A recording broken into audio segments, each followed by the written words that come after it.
Demolition, and there's that right hand. They're cooking it out. Not by the right hand. Takayama.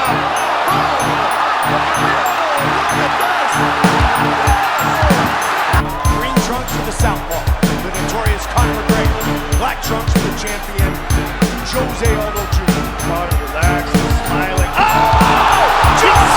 Nate Diaz, you just shook up the world. How's that feel? Hey, I'm not surprised.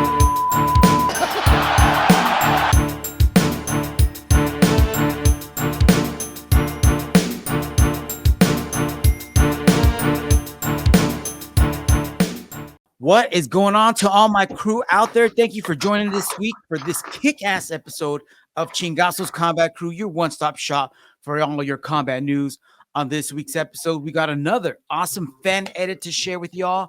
UFC Fight Pass Invitational, 6 results, PFL talk, Francis Ngannou versus Anthony Joshua, and you know we got all them bangers from UFC 299 to talk about. My crew, what is up? I have not seen you guys in so long. I miss y'all. How you doing? Dang, I know it's been a while. It's yes, it has. Dude, rough couple weeks at work, but I'm glad we're back talking about these fights. Lots of exciting news to talk about you, Ant. How's it going? Man, things are busy as always, man. Things are busy, but super excited to get on here. Glad Alfonso's been able to make it back. I haven't when I've been on here, so looking forward to finding out what he has to say about the fights last night. I think you made it back because you won our picks this time around. Yeah, I know, right? Yeah, but good stuff, man. Good stuff. All right, kick us off, Frank. All right, man. Well, before we get started, though, I also wanted to throw a big shout out there to all the first responders and everyone out there in the medical community. That includes you, cuz, and my wife, and BJJ Nurse, and Irving BJJ. Hey, thank you all for what you do. You may not get a thank you on the back or, hey, thank you for your service, but each and every day, each and every second that you are providing service, dude, and everyone out there listening and watching, we appreciate it, man. Even if the people don't, deep down, once everything passes in their system, I know they're thankful for you all. So, and I am as well. So thank you for listening. Thank you for watching. We super appreciate y'all. I can't wait to jump into this week's show. Guys, I got an awesome edit, and I think that's what we're officially going to call this segment, guys. Y'all ready for Tiny Chandler? Check this out, man. 36 years. Let me go full screen on this bad boy, guys. This was one of the greatest uploaded by _I do Portal. Here we go. Full screen. It deserves it. It deserves full screen. Dude, I watched a whole fight of Tiny Chandler. You could. I would. Why is it all fight? Why aren't all fights presented like this? Check this out. 36 years. Looking dope as hell. Fist pump up.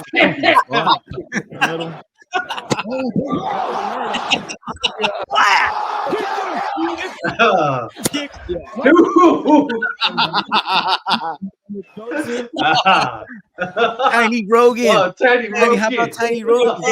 Tiny Rogan. Little Rogan. Oh my God! How good was that, dude? How good was that? I had to share that with y'all, man. Brighten up my week. I've been waiting all week. I've been sitting all week on that. You know how hard it was not to share the link for that? Guys, fucking going out of my mind here, man. Hope you guys enjoyed it as much as I did. All right, let's get into the real combat news. I don't even want to watch anything else. How about them sound effects, though? They were pretty good. All right, so let's start by talking about UFC Fight Pass Invitational 6 results. This went down last Sunday after we wrapped up our show, so we didn't have the full results yet. Cuz, did you get to watch any of this? No, I didn't. I missed it. There were some pretty good ones. Let me tell you which ones you want to go and watch. I mean, I got the results on the screen, but matches that you should go watch, you should definitely go watch the J-Rod versus Mateo Cardona match. Dude, J-Rod's on fire. J-Rod is on fire, man. He's just fun to watch. The Ronaldo and Cody Steele match, that was a fun match. Lots of crazy takedowns. done by both guys. They both hit a soup. The Nicky Rod Roberto Jimenez match ended up going into OT. Nicky Rod ended up getting that. It was a pretty good match. Craig Jones ends up heel hooking Rafael Lovato Jr. Pretty much what I thought what would happen. Victor Hugo defeats Roosevelt Souza by rear naked choke, and it didn't even take him that long either, and then when he was done, I think he called out Nicholas Marigali. Oh, wait, didn't I watch? Wait, I may have watched this one. No, we watched the Who's Number One show because Victor Hugo was on that show also. Remember, we did a fight companion for that. Yeah. Okay. This was different. This was the same week. We did that on Thursday. Then this happened on Sunday. Yeah. Wow. Okay. Then after the Roosevelt match and Victor Hugo match, we had Mason Fowler taking on Pedro Moreno, and because Pedro was trying to put it all on Mason, but Mason eventually was cooking Pedro and got the arm triangle sub late at the end of the match. So it almost went the entire match. Yeah, it almost went into OT. Dang. And then the main event, Nicholas Marigali just like made quick work with Matthias Denis, man. Yeah. So it was a fun show. Pretty good show. Where can we go to watch it? UFC Fight Pass. You have to go to UFC Fight Pass. Yeah, check it out. All right, guys, check this out. Once again, Fonzo, I know I shared something like this a couple weeks ago with you. Check this out. This is very Pride FC.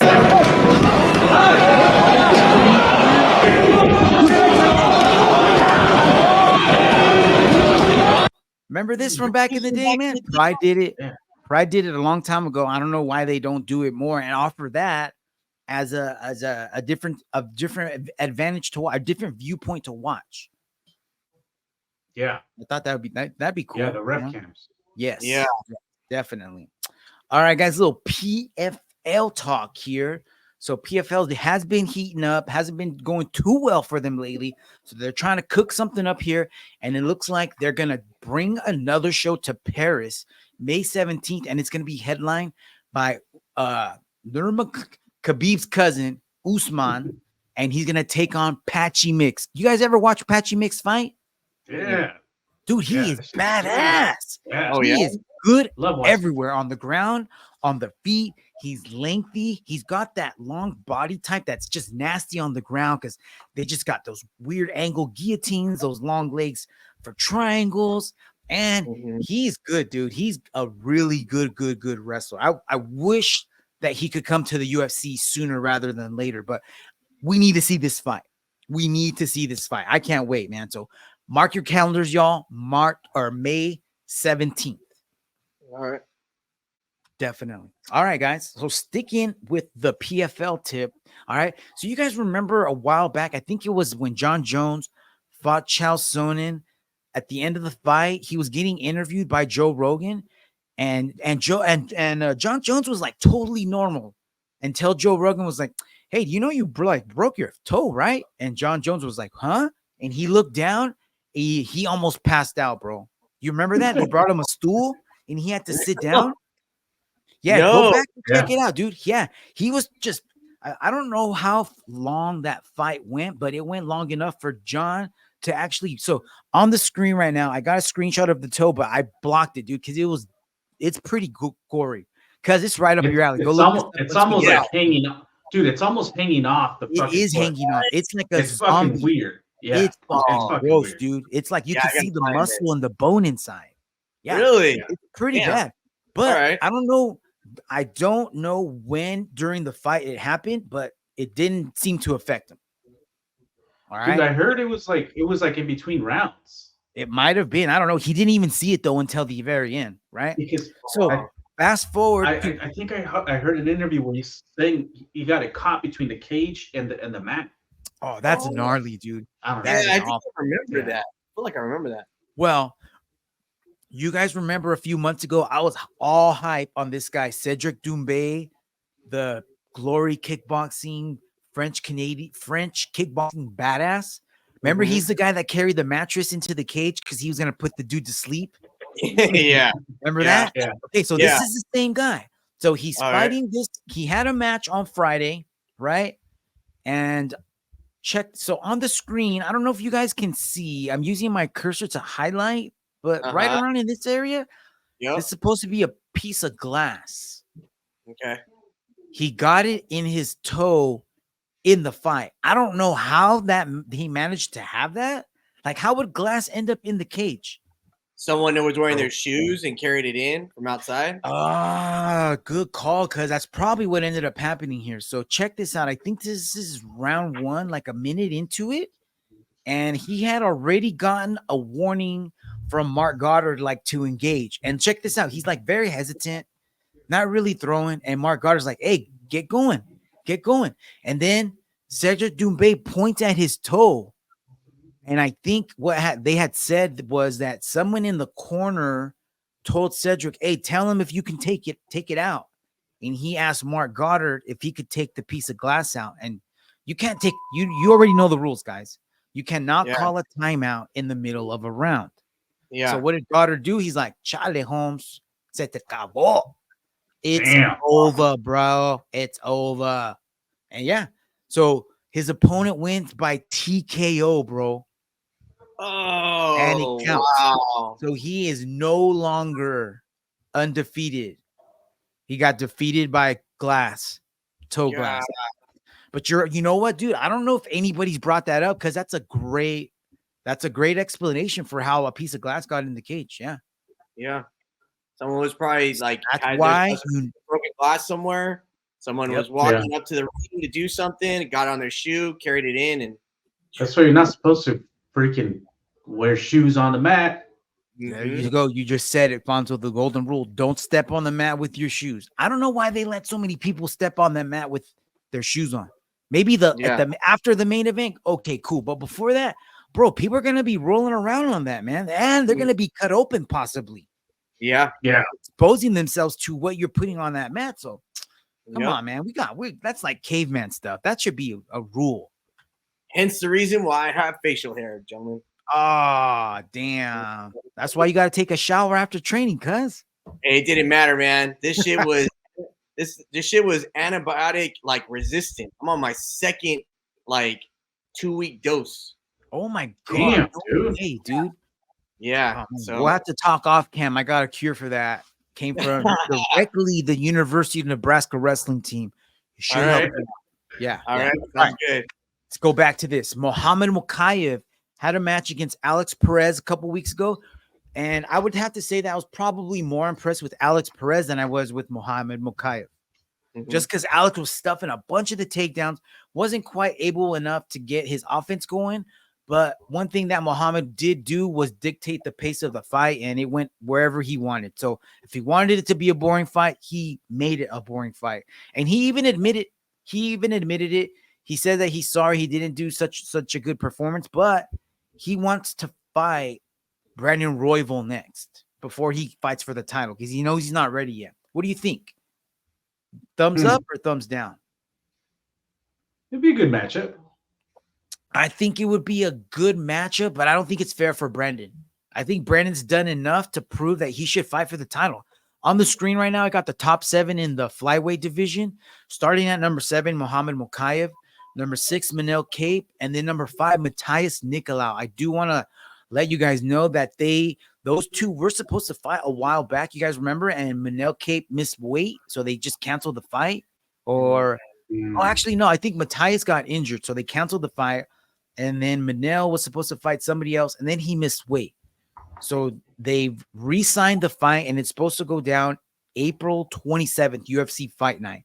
So those two guys are not available. Other than that, Fonzo, who did you say a couple weeks ago needs to have a fight soon? That's on this list. Number 4, KKF. Bro, throw him in there. What do you think? That would be a good fight.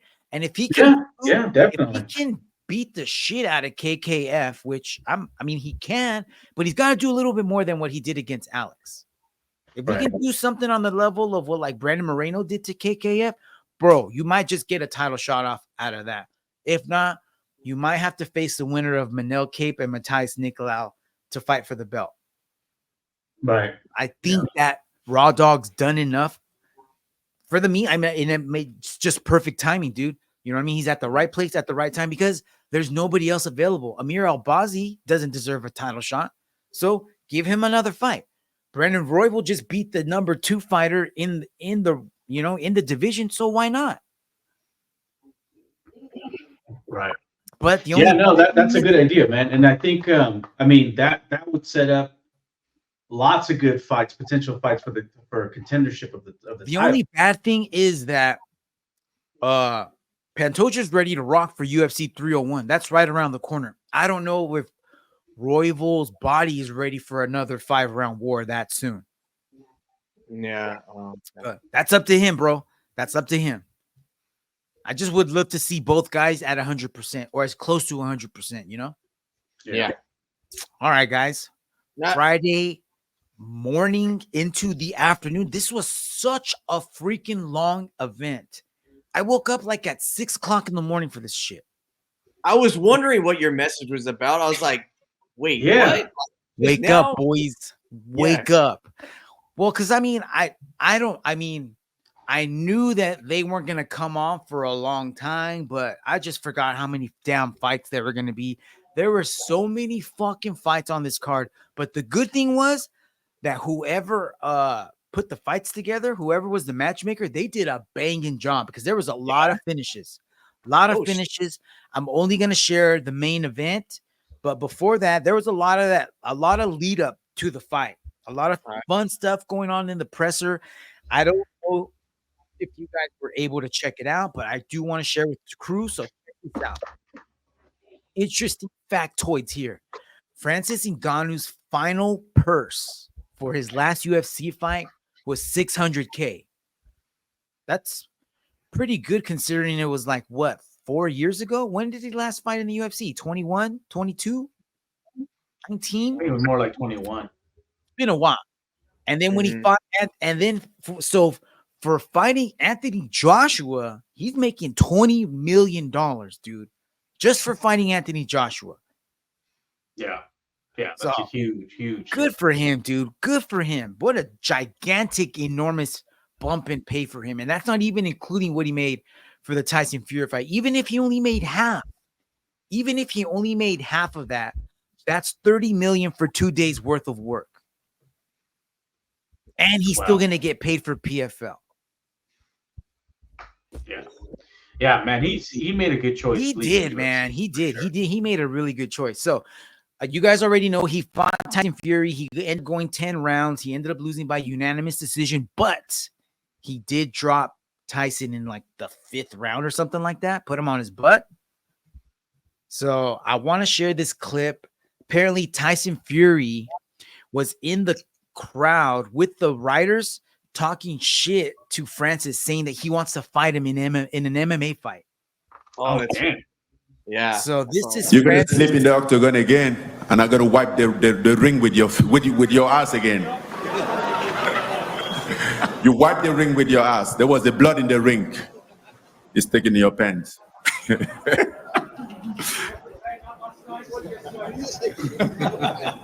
What is that? It's really heating up in here now. It's really heating up in here now. Francis is going to give you a chance to respond. I'm going to ask you the next question. I've always tell you, your only chance is in the ring, in the boxing ring with the boxing rules. When you step off or down, you better stay 5 meters away before I start your shit. Because if I lose it, you're going to have a really bad time, my friend. So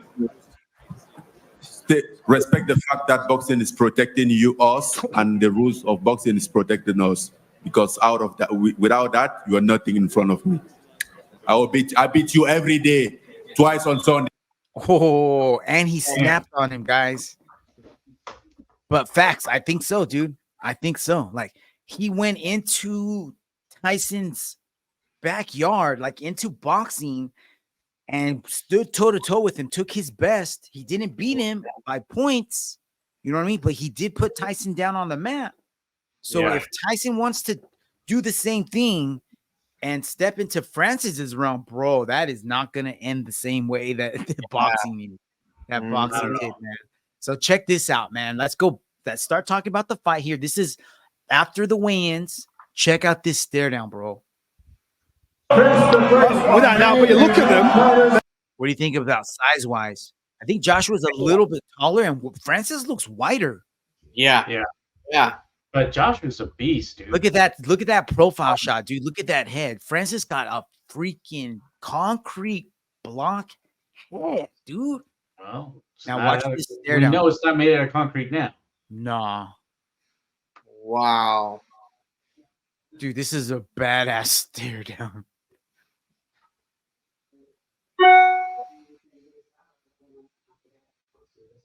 Dude, it's crazy how big Ngannou is, but Joshua's Joshua even looks bigger. Yeah.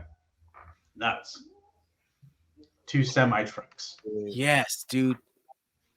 All right, so check this out. So this was round 1. What's going on over there, man?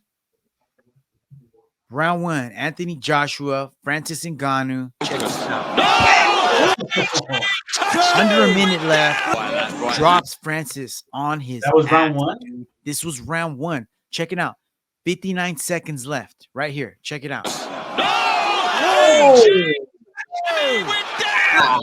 So he ends up surviving the round. He got an 8 count. He got back up. He finishes the round out. Then round 2 comes out. All right, check it out. We're about the same spot, 57 seconds. So just under a minute in round 2. And watch what Joshua does. See that? Yeah.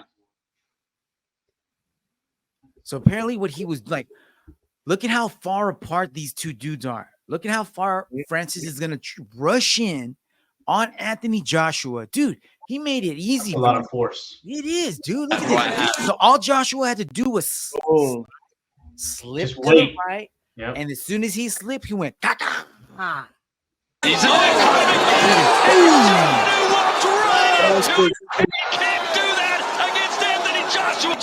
All right, so he gets back up. We're still in round 2. 34 seconds left. Watch this. Look at how he just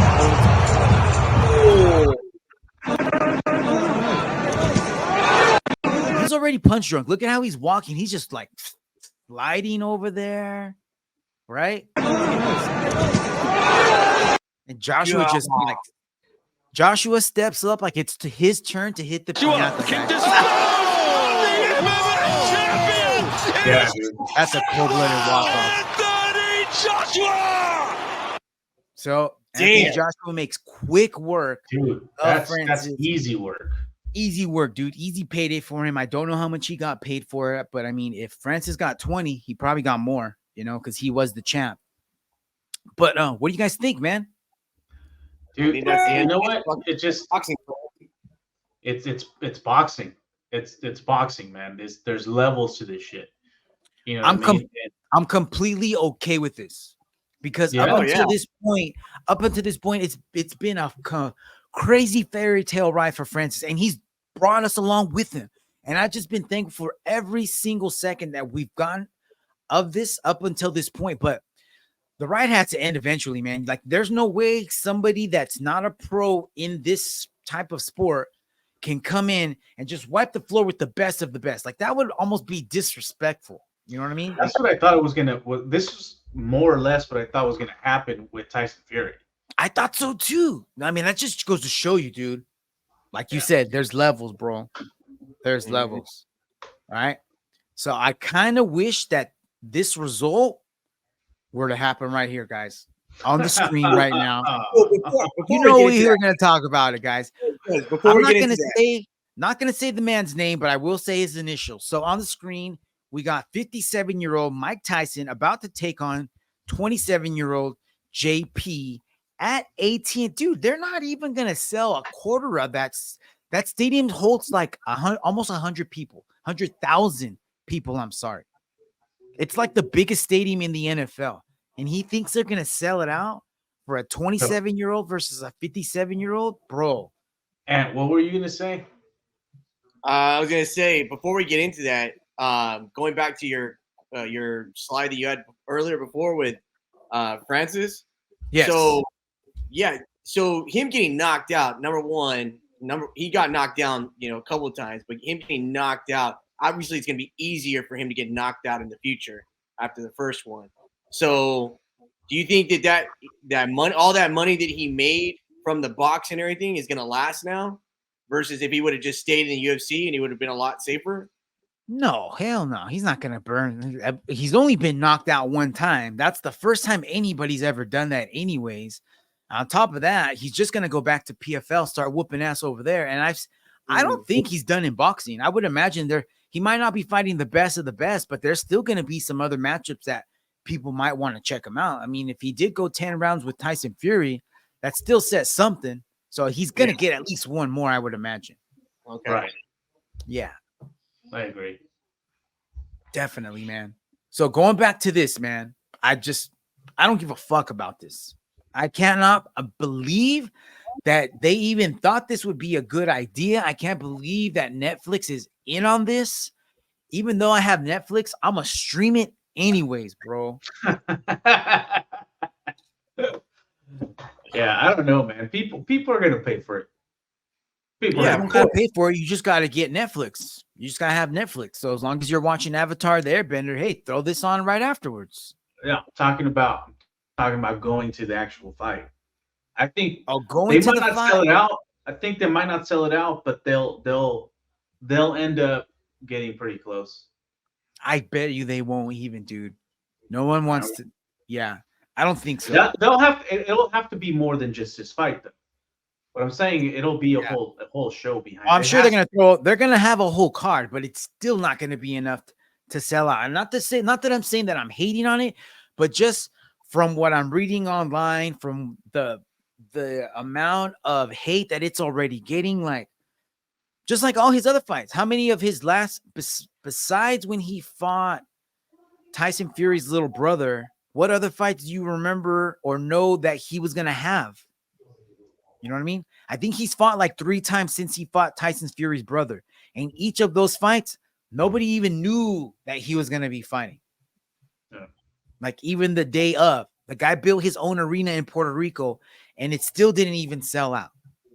Oh, wow. So how the fuck is he going to sell out AT&T Stadium when the Cowboys probably don't even sell out every game? Yeah, but that's the Cowboys. Come on. Yeah. Yeah, so no. Doesn't sound like anybody is with it at all. So we'll just have to wait and see. We'll see. Just fucking sick of it, dude. It's just fucking stupid. All right, man. Let's talk about UFC 299. Let's get into this shit, man. Overall, what'd you guys think of the show, man? Thumbs up, thumbs down. Great show, man. Great show. Yeah. Great show. Mm-hmm. Let's just talk about how many times have we been given a card on paper and we're so pumped for it, and then we're like, what the fuck was that, man? That was garbage, right? Mm-hmm. Not this time. Not this time. Every single fight lived up to the hype, man. Every single fight was a banger, honestly. Even if it went to a decision, they were still so good. They were all so good. I don't know what was in the water. I don't know what was in the air. Go back to Miami. If that's how everyone's going to fight, have it there every other week. I don't give a shit. That was a good setup for UFC 300 for sure. Oh, definitely, man. Oh, yeah. How could they top it? You know what I mean? Like 300 is going to have its work cut out for it, but it's still on paper, it looks just as good as this one, right? Yep. Yeah. All right. Yeah. So let's get into this, man. Like when you go to a fucking Mexican restaurant and they start you off with the queso fundido food. Oh, bro. And you're like, this is fucking great. That's UFC 299. And then they come out with the tacos de carnitas and shit after that. With the chiles toreadas, that's going to be 300. Cousin Ant can't even make it past the queso fundido because he's already full. He's gonna have to take I'm like, how the fuck you eating all that? Good God. They're like, because there's still more food coming. What are you talking about? Stop filling up on cheese, cuz. Right. All right, man. We're going to have to start at the very beginning of this card because even the early prelims were fucking banging, man. Did you guys see the Cuban Missile Crisis, Robelis, Despaigne? Despaigne, Did you guys see this? I did. No. I did. If you got 20 seconds on your 20 seconds available to you, go ahead and check this out. Let me throw on the screen. As usual, you know YouTube is not going to be happy with us sharing these. So I'm going to have to block them out, but I will upload them to our socials later on. This one's definitely going to get out there. Let's get a little a little chat going on. And what do you guys think should be next for this guy, man? You think he's going to be all hype, or are you buying this? Check it out. I think he's legit.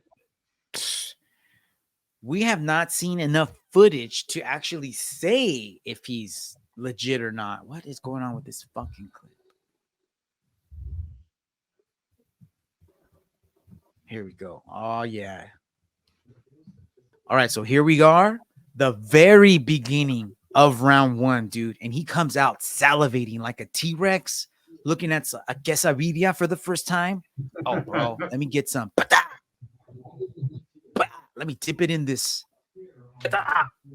Oh, Look at this. Falling back, bro. Falling back and drops him. Yeah. Look, he slips. And then he gets chased down by Josh. And he just starts throwing off of his heels. Boop. And that's why I think he's legit, man. It's incredibly difficult to do that shit. And that's why I mean, call him- what I don't like is that he's like Cuban. his style is just yeah, his style is just too wild, man. Like He's reckless, bro. Yeah, He's reckless super because he reckless, hasn't. but I mean, he's it's like exciting. yes, he's like the 8-year-old on the new dirt bike that doesn't know that if he fucking jumps any higher, he's gonna crack his head on his helmet. He don't know yet. You know what I mean? So Yeah. we'll see. We'll have to wait and see what happens. But dude, he's got fucking dynamite in them hands. All right, let's jump into the prelims. How about Michel Pereira breakdancing before the fucking fight, dude? I was like, It was hilarious. dude, the way he looked at his coach before, I was like, what are these culeros about to do? And then the beat dropped, and then they just started like, no. like a father-daughter dance at the wedding. Oh shit. For real. For real. It was crazy. We'll have to look for that clip later on. But as soon as it went down, I was like, oh, bro, do not gas out. You better not gas out. So check this out. This Lucky is for us. round one, like not even 30 seconds into the fight. Because check it out, 4 minutes, 24 seconds. Michel, oof, look at that. Right to the guts. And that was the beginning of the end already. Look at flying knee, bitch. Another knee. Oh, another Eat it. one. And then look at this sideways gangster ass rear naked. Fuck. At first, I thought he was gonna fuck that up, and I thought he was too. I thought he was gonna get out, but then right here, I was like, hey, bro, he's fucking done. I'm about to give him brain damage. Yeah. Oh shit. Yeah, he put him to sleep, dude. Those body shots just fucked him up. Look at it. Oh, wait, we missed that first one. That one right there. Yep. That was the beginning of the end right there. Like he pooped his pants. Oh shit. Oh shit. Look at, oh shit. And then he's like, here's a knee for your trouble, bro. You know what? Here's another one. Oh, He definitely pooped his pants. yeah. And then look, he's trying to wedge that knee in there. And then I'm he's surprised done. he didn't tap out right there. I don't think he had enough time. Yeah, I think he's already Man, passed out. he goes out. Look at that. 1 minute, 1 second into round numero one, dude. Exciting. So, hey, let's see what he does. Maybe this is the division for Michel Pereira after all. I mean, you should start off freaking tap dancing every single time. No, bro, it's breakdancing. Oh. Different kind of dancing. Come on, get your genres right. That's disrespectful. How dare you? All right, bro. Main event of the prelims, Curtis Blaydes taking on Jailton Almeida. Everyone was on Jailton's nuts. The announcers He were was like, gonna win, man. the announcers were just eating up everything Jailton did, man. Everything. Mhm. And up until a certain point in the fight, he was doing everything right, wasn't he? Yeah, but what did he do wrong at the very beginning? I think he won the first round 10-9, no? No. Before No, before that, What do you mean? when he bumped Knuckles fist with bump Buffalo. Oh, that's right, bro. I forgot. So this was the first fight on the card where a fighter fist bumped Bruce Buffer in the intro, right? Nobody Yeah. on the card before this had done it. And who had done it previously on a different card? Yair Rodriguez. Mhm. So the last fighter to fist bump Bruce Buffer before the fight was Yair Rodriguez. And we told y'all what happens when you do that. We told y'all don't do it. We said, if you want to lose, go ahead and do it. Jailton did it. He tried us, and he fucked around and found out. Check this out. Round 2. Looks good, but if you don't hurt, Jailton swing and a miss with a left and a right, and then he shoots a shitty-ass takedown from like too far away. Look at that. Yeah. He just launches, goes down on one leg, and he's not even trying to pull the leg out. And Curtis is like, fuck, let me collect all these gold coins. Bah, bah, bah, bah. All right, dude.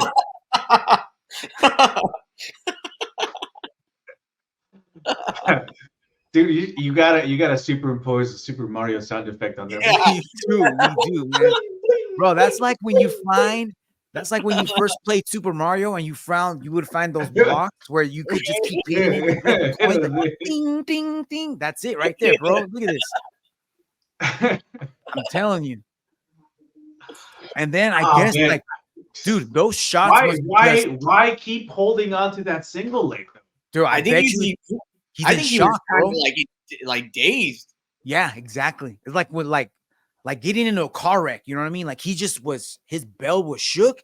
He probably didn't even know what he was doing, and he just was like frozen. And every time he kept getting hit after that, he's just still in that zone. Days. Definitely, yeah. So then, did you guys catch Curtis Blaydes in his post-fight speech? No. He called Tom Aspinall out. He said, "Let's bring it back." Yeah. I'm down for that, dude. And even Tom Aspinall already responded, and Tom is like, "Bro, let's do it. Let's make it Hey, happen." Tom is just itching for this next Gangster, fight, bro. man. I like Yeah. his attitude. I like his fight style. I like his heart. He's willing to, and That'd he be a don't good care, fight. dude. Like Curtis is like, "Yo, bro, like, you won because I hurt my leg," and Tom is like, "Dude, let's run it back so that way there's nothing on the table. We know for sure." And I think Tom's gonna pull it out again. I think so too. Yeah, man. All right, let's get into the main card, guys. You ready for this, man? Main card? Yeah. Dude, on a scale of I 1 to missed this 10. fight. Oh, you missed this one? This was a good one, bro. This was a good one. You're definitely going to want to go back and check this one out, man. We're talking Petr Yan, Song Yadong. This was a 3-round banger, dude. 3-round banger. Petr Yan ends up winning by unanimous decision, but he took everything Song Yadong had and more. Cuz, what'd you think about the fight? I thought it was good, man. They were throwing blows. That freaking Song Yadong, he was throwing. He was good. Yeah, he was connecting. He was good. But Petr Yan, he just had an answer every time. Like Song would drop a giant shot, and then Petr would respond with a takedown or a shot of his own. So just goes to show you, man, veterans. And again, like Fonzo said, there's levels to this game. So Petr Yan had his back up against the wall. He was like, of anybody on this card, he might have been the one person who needed to win the worst out of everybody. So he finds himself back in the win column. He is ranked number 4. I'm sure these are gonna mix up a little. I mean, I don't see the top. I mean, they could remove Aljo. Are they gonna remove Aljo? If they do, then everyone's gonna move up, you know? Yeah, they should. And then he could move up, and then Chito lost. So does Chito go down? Henry lost, and so does Song Yadong. So I don't know what's going to happen with the bottom part of these rankings, but they might not move at all. So who do you think Petr should fight next? Marab? Corey? Excuse me. Man, it's hard to say. I don't mean. We'll talk about Marab and Corey in just a little bit, but because he lost to Marab, so it'd be number 2. He did lose to Marab. Marab's probably going to be fighting for the title soon. If Corey doesn't fight for the title, he'll probably be fighting for the title after that. So we could probably get rid of those two guys. So should Yan fight somebody below him, Chito or Henry? Henry's already probably going to fight Brandon, so he's going to be busy if he gets that fight. Yeah. So Petr and Marlon and Chito, that might be a fun fight. Just for something in the meantime, you know. But just something to think about. We'll see what happens down the line. All right, guys. Next fight up on the pay-per-view was Gilbert Burns taking on Fonzo's boy, Jack Della.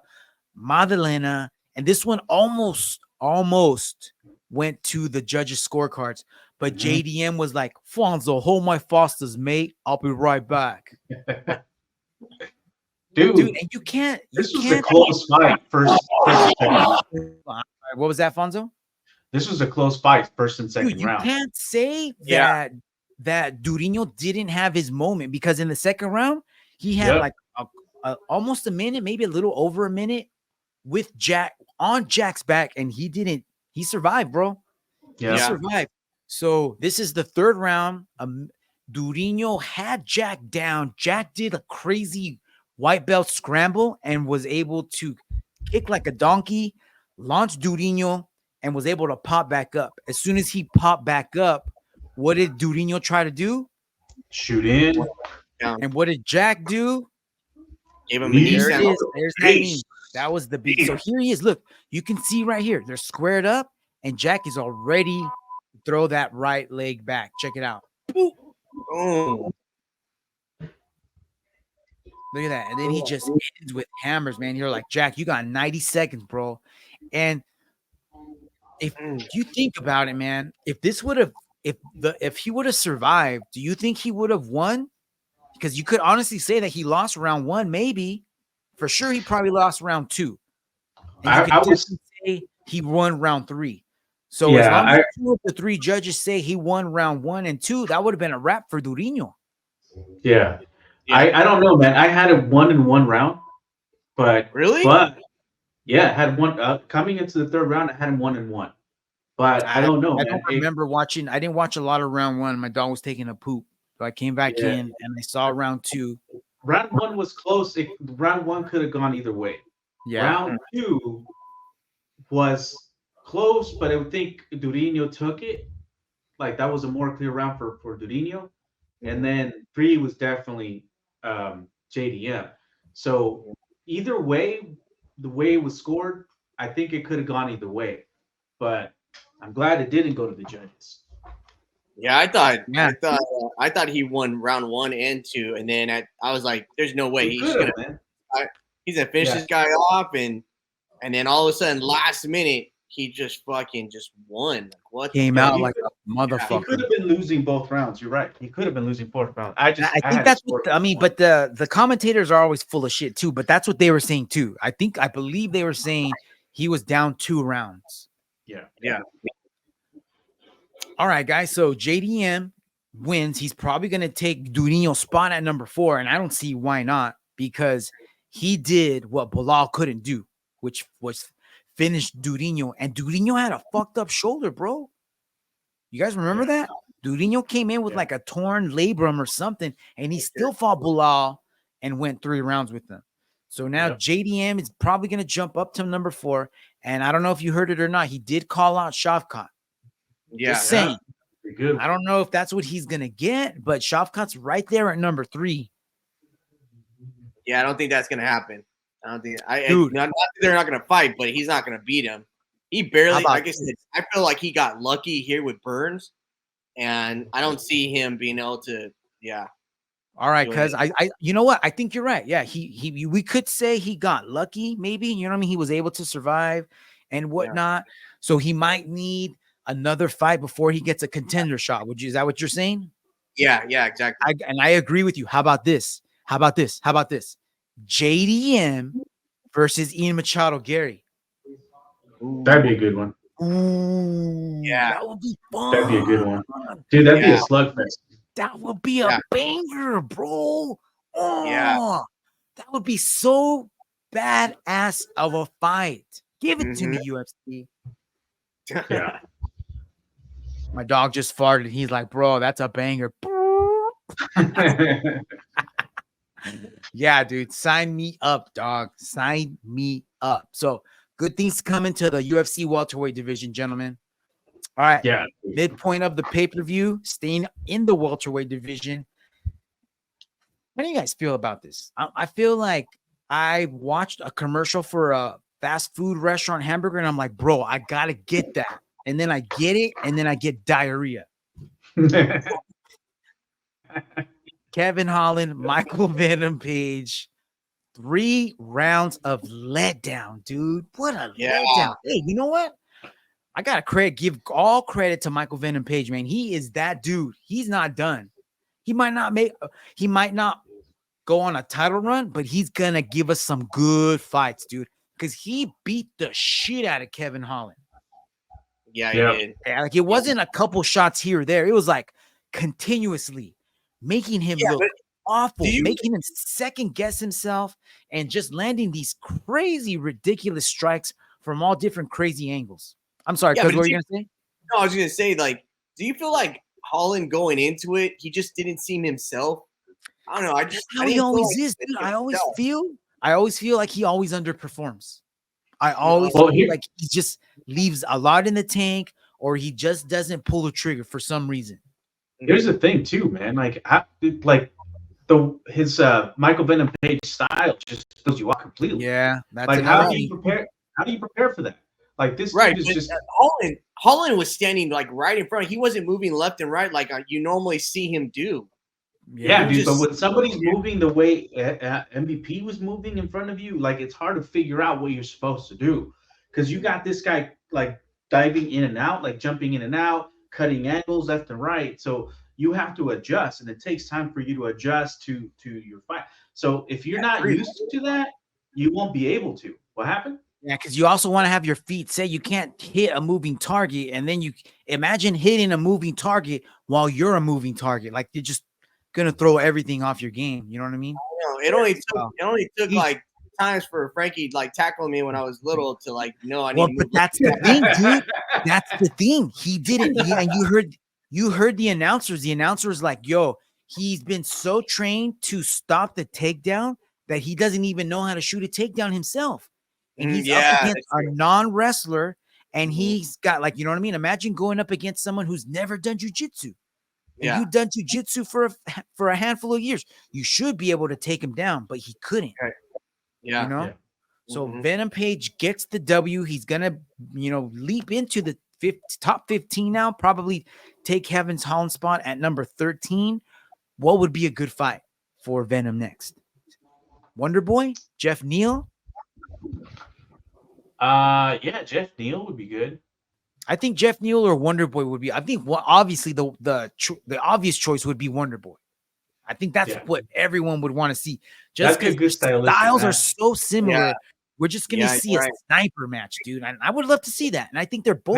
But you know what? Maybe no. You know what? Now that I think about it, that'd be more like a point sparring match in karate. That wouldn't be too exciting. I think they would just kind of end up canceling each other out, and it wouldn't be that exciting. I'd rather see them against Jeff Neal. I think Jeff Neal would be. I bet you we would get something similar to Kevin Holland, where he would have a heart. His striking is just not going to be at the level to keep up with Venom, and he's just going to get overwhelmed. And his wrestling is probably just a little bit better than. What about Vicente Luque? Well, Vicente's got a match against Joaquin Buckley coming up soon, so he's not going to be able to fight. Remember? Right. Remember the Genghis Khan quote? Right. Oh, that's right. That's right. So I don't know, man. Let's see. Jeff Neal might be fun. Stephen Wonderboy Thompson might be fun. And then he's really getting into the deeper waters in the division. So we'll really get to see where he's at and what he's got left in the tank, man. So it's fun to see, man. Fun to see. All right, guys, let's get into the co-main and main event. So going into the weigh-ins, I watched UFC 299 embedded series. And at some point in the episode, somebody saw that Benoit Saint-Denis had like a cigarette-sized burn on his forehead. And they're like, yo, check that out. Why is no one talking about this? That looks like staph infection. So on Thursday's UFC 299 Parlay Super Show, I dropped that bit of information. I didn't have it confirmed, but I was like, yo, if he did have a staph infection and he is on antibiotics, that gas tank is going to be compromised. So look for him to start slowing down round 2, round 3, and look for Dustin to take advantage. All right. So we'll get to that in a little bit. Before that, something else caught my eye on UFC 299 embedded series, because And as soon as I saw it, I immediately went to the podcast bank account because I was like, hold up. Bonzo, what the shit did you do, bro? Bonzo, you're up to your shenanigans again. Bonzo dipped into the podcast coffers and paid the cameraman for UFC 290 Embedded Series to sneak in a Nina drama toe pick. Like, hey, bro, can you show us some feet? Nina? That was Fran. That's for you, dog. That's for you. I hope it was worth it. Happy birthday. I hope it was Happy worth it. We're birthday. broke. We're broke for the next 5 years, man. It was worth it, right? No. What the fuck? All right, let's get back to this fight, man. So Dustin Poirier taking on Benoit Saint-Denis. Everyone's talking about, hey, has Dustin got one foot out the door? Is Benoit Saint-Denis the god of war, the real deal? You know what I mean? We just talked about the staph infection, and the fight started. And what happened in round one, guys? Just beat. Fucking war, dude. Saint-Denis came out like the Tasmanian devil. Yeah. Throwing He had hands. Dustin in trouble. He had Dustin walking back, bro. He had, I mean, how many times did he did take him down, right? He even took his back. Yeah. Yeah. He took his Yeah, he was back. in I don't real think he trouble. dropped him, but he did land some major power shots, no? Yeah. Yeah. Oh, yeah. Yeah, he did. Yeah. And then round two came back around, and then Dustin, towards what was it, the middle of round two? Mhm. Every once in a while, Dustin would land a left or a right hand that just like would stop BSD in his traps, in his tracks, like electrocuted him, like stuck in quicksand, kind of like. But as soon as he would get stuck, he would freeze for like a half a second, and then he would instantly latch on to Dustin, either throwing hammers and get in, but he would close that space, and Dustin was not able to capitalize. On top of that, it almost seemed like every time Dustin stunned BSD and BSD closed the gap, Dustin was like, hey, hold my Gatorade, watch this guillotine. Works 60% of the time. Dude. Yeah. One fucking guillotine. Dude, even his corner was like, stop going for the guillotine. What does he do in the very next round? Goes for the guillotine. Mhm. That was crazy. That was crazy. All right, so let's watch the clip here. This is the end. Actually, this is like the middle of the second round. BSD's in the middle, and Dustin is like, all right, bro, here's a left. Let me get out of the way. Another left. Uppercut right to the body, right hand. And then look at that left. Oh, yeah. That was beautiful. And then he goes for this guillotine almost. BSD knocks it out, and then that right hand. Oh. Boom. Boom, shakalaka, man. That was sick. Dude. Damn. Yeah, man. So it was just a culmination of damage. Eventually, it was too much for BSD, and he did end up saying after the fight in the press conference that he did have a staph infection, and he has been on antibiotics, and his gas tank was definitely compromised. So he apologizes. He wish he could have done better, but hey, what a good fight, man. Yeah, that was a great fight. You can't, talk about losing, but still looking good. Like that just goes to show you he's ready for the top 5. Yeah, he does. Just not Dustin. Yeah, He's just not ready to beat Dustin yet. Because even in the beginning, even like round 1, he was going at it like it wasn't a 5-round fight. Yes. He was. And I think that's probably in his mind, he knew like, hey, I got to get this done fast. Right. Right. And that makes sense. So that might be why he was doing that. So yeah, man. And he did have Dustin in danger a couple times, man. He did over and over, man. Over and over. If he could have kept that up, dude, he could have cruised round 4 and 5 because he would have been up on points. Yeah. Because it was supposed to be a 5-rounder, right? All right, man. So you know what time it is, guys. Time to talk. Main event. Sugar Sean O'Malley taking on Marlon Chico Vera. This is the rematch that we've been waiting for a long time. And hey, it went down exactly the way Sugar Sean wrote it in his dream journal. Exactly the way it went on his focus wall. Yeah. Right? Mhm. Just a Exactly 5-round ass whooping. I want to share on the screen. It wasn't a finish. It was a 5-round war, but I want to share Chito's face. And look at Sean's face. Sean did take some damage. He's got a little mouse under his right eye, but look at Chito. Chito's got a mouse and a cut under his right eye and up the same thing on the left side. Dude, yeah, I was telling you, man, yesterday through text, I said that, Sugar made Chito look like fucking Chris Moutinho. Yeah, man. I mean, look at these. Look at the pictures on the screen, man. He hit that nasty knee on Chito in the second round. Yes. It didn't drop him. But bro, his brain was scrambled. Well, they even said something about like they thought like something broke, like the orbital. Oh yeah, you're right. Oh, no way, man. You did say something. I wouldn't be surprised, bro. I wouldn't be surprised. You could hear the sound, and you could hear it like it was a break. It was loud, right? Mm-hmm. And then look at that, dude. He repeatedly kept landing that right hand over and over and over. Look on the screen. You got both of those pictures on the right. They look like the exact same picture because it's him throwing a right hand. But if you look closely, they're two different shots. Yeah. One of them, he went over his left hand, and the other one, he goes right underneath it. And he just kept finding a path for that hand to land all night long. Not only that right hand, but those body kicks, dude. The body shots too. And dude, he even dropped Chito on his ass. Nobody's done that. That trip, that sweep that he did. That was nice. That was out of nowhere and just put him on his butt. Dude, the only thing though, if you saw right before the end of the 5th round, Chito did end up scoring that body shot to O'Malley and dropped him. Yes. I think, and you saw because that was at the right at the end of the fight. Right at the end. And honestly, I think O'Malley would have been in trouble if that fight would have gone 30 seconds longer. Man, I wonder. That was a body shot, dude. That body shot dropped him. Yeah, dude, I think it was a straight lip, like one of those Boss Fruit liver shots. Oh, damn! Too little, too late, bro.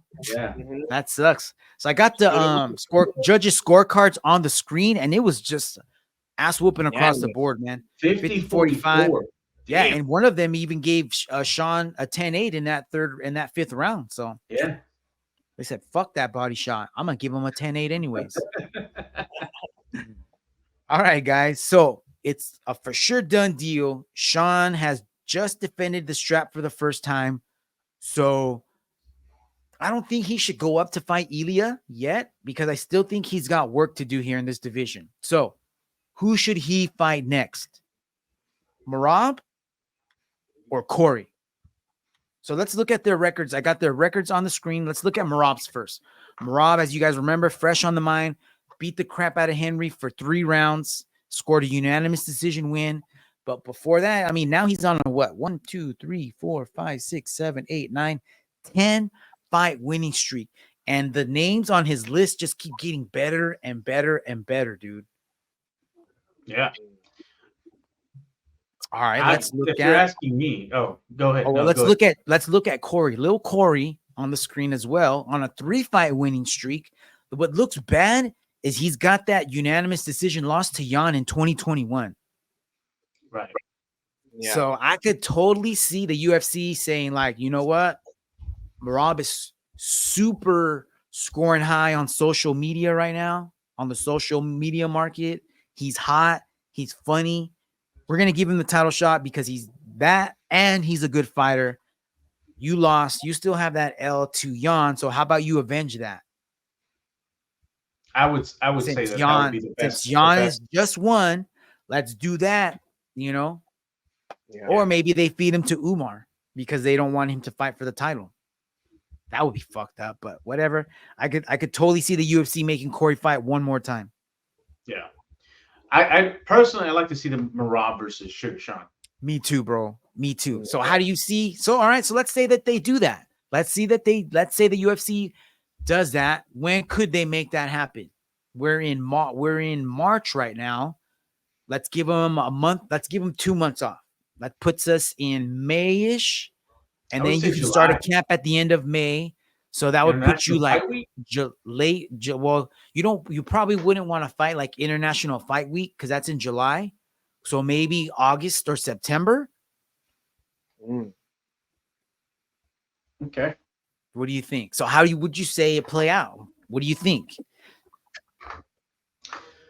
It'll be a war. I honestly don't know at this moment who would win. Man, I don't But it know. would be It a just war. depends on how Merab can. If Merab's for sure gonna have to eat some shots, but if he can close that distance, if he can cut off the cage, if he can get a hold of Sean, which Aljo wasn't able to do, I don't know, man. I don't know. A lot of questions. What do you think, cuz? I don't know, man. I just know that's gonna be a fucking good ass fight. Having them go at it. War, but I think sure, you're definitely gonna see maybe some ground game, see what Sean has on the ground. Yeah, definitely, right? Definitely gonna see his that's takedown defense is definitely gonna be tested for sure. So oh yeah. And you know the build up to the fight is gonna be fucking crazy too. That's Merab's gonna wear that jacket, bro. It's just hilarious. All right, guys. Well, that's the last story I had. That's a wrap. Any closing comments for the gente out there? Can't wait for the next round of fights, man. We'll be out there. Let us know. Follow us on Verdict. Share with us your picks. And hey, Ant, you gotta let us know which what is it called? What's your charity you want us to donate? Because you won. Congratulations, brother. Yeah, so Fonzo won the parlay show in January. So Fonzo, you got to tell us what charity you want us to donate for January. I won the parlay show for February, and now Cousin Ant won the parlay show for March. So my charity is animal shelter up here that goes by the name of Muddy Paw. So I'll send you guys a link in a little bit. But Cousin Ant, Fonzo, hit me up, let me know what charity you guys choose, or if you guys know right now, you can let us all know. I'm gonna do your local food shelter. We defy, nice, cuz We defy. Yeah. All right, I'm just saying your local food shelter, man. Local what? Food bank? Food shelter. Yeah. Food shelter. All right, gotcha. Got it, my man. All right, well, that's a wrap, man. Hope everyone has a fantastic week. See y'all on the mats. Have a kick-ass week. Until next week, Chingasos Combat Crew out. Peace. All right, guys.